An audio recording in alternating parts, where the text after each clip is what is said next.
What's up, YouTube? This is Vet Dad coming at you from the headquarters garage at the Vet Dad HQ Fort Couch.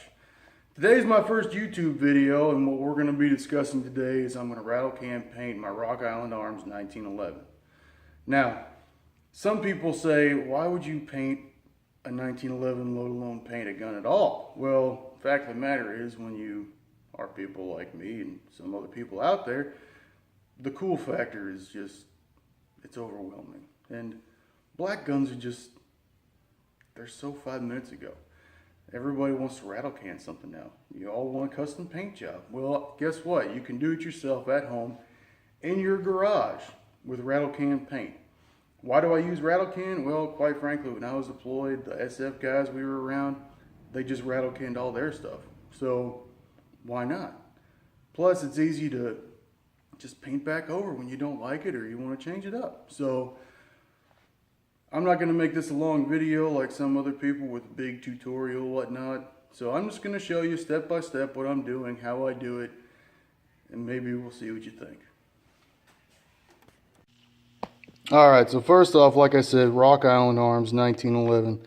This is the tactical model. Now, as you can see, I've already field stripped it, right? Which means I've taken out pretty much every piece I can on the operator level, or, you know, what you can do at home.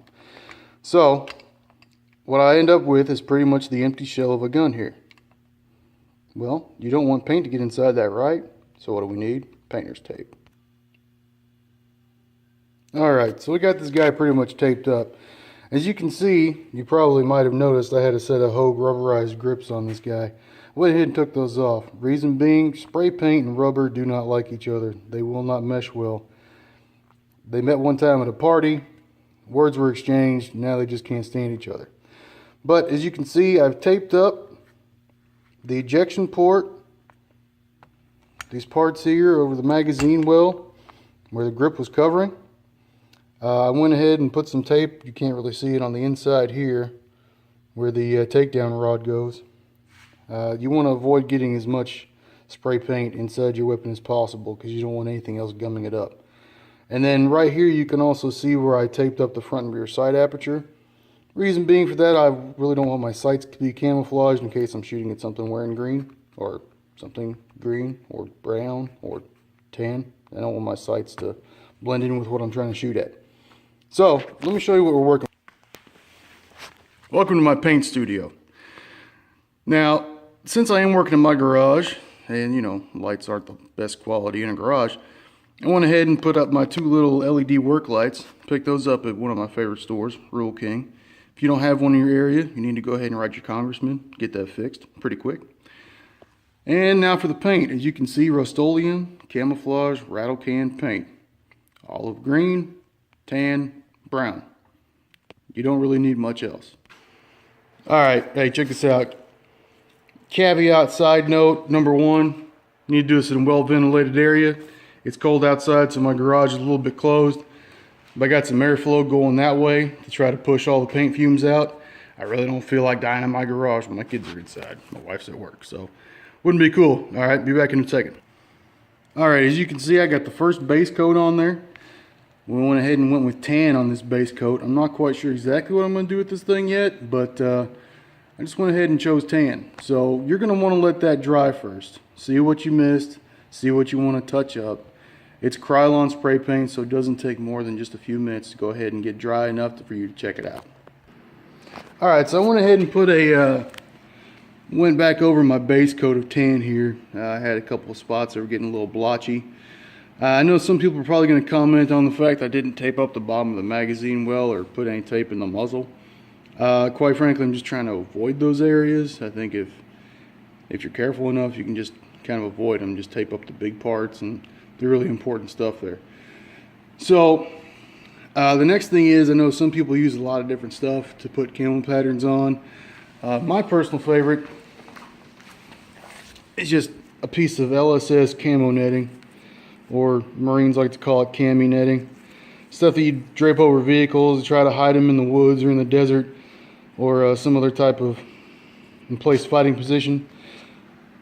If you're like me, you've got a big box of LSS just sitting around your garage for no reason. So just take a piece off that. We'll chum back and check this guy here in a minute.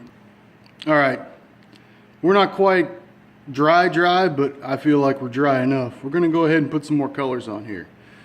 Now, the way you want to do that, you want to be kind of dark, be kind of light in some places, kind of try to be random a little bit. A piece of LSS like this, you know, just drape it over the whole gun and just start going at it.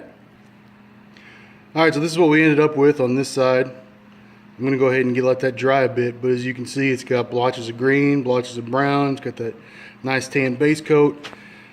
The painter's tape on the magazine well didn't really work out very well, so I went ahead and gave this pistol what it deserves, and that's a nice big shop rag up the bum hole to try to protect that magazine well. So we're gonna let that dry, hit the other side, and then we'll see what we got. All right, so you can see here our finished product. We got the green, we got the brown. You probably can't really see it very well. Over here, a little more green and brown, but it's camouflage. Got a little blotchy right around the ejection port where the painter's tape was. Some paint got up under there, so I touched it up. I taped up this part of the barrel that's exposed and just went ahead and touched it up. You're probably going to have a little bit of powder residue on your hands for a couple of days. It's going to be sticky until tomorrow. But ran a functions check on it. Everything seems to work just fine. And hopefully soon we can take it out to the range and see how she does. Alright, so you see what we ended up with. We got a camo Rock Island Arms 1911. Seems to be working like a dream. So, like I said, all you need is Rust-Oleum camouflage spray paint. Does the job real well. Obviously, if you're doing it somewhere like your garage, you want to make sure it's ventilated. You want to put something down on the ground, on the floor, unless you want paint and stuff all over your floor, which you probably don't because your wife might get mad for some reason. It's whatever. Another question people ask. I've gotten it before, you know, how to make it look more battle worn, stuff like that. Well, there's a simple answer to it. Use it.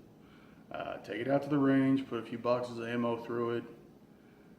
You know, whatever you normally do, take it in and out of your holster 1,700,000 times. It'll wear itself out. One thing I don't do, don't usually put the clear coat on there. You know, your paint's going to wear off a lot faster when you don't use clear coat, obviously. So, thanks for watching the inaugural video of the Vet Dad channel.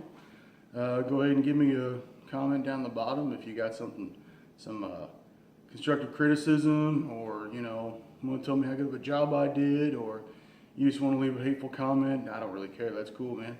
But yeah, brand new YouTube channel, inaugural video. Thanks for watching. Make sure to hug your kids today. Vet Dad out.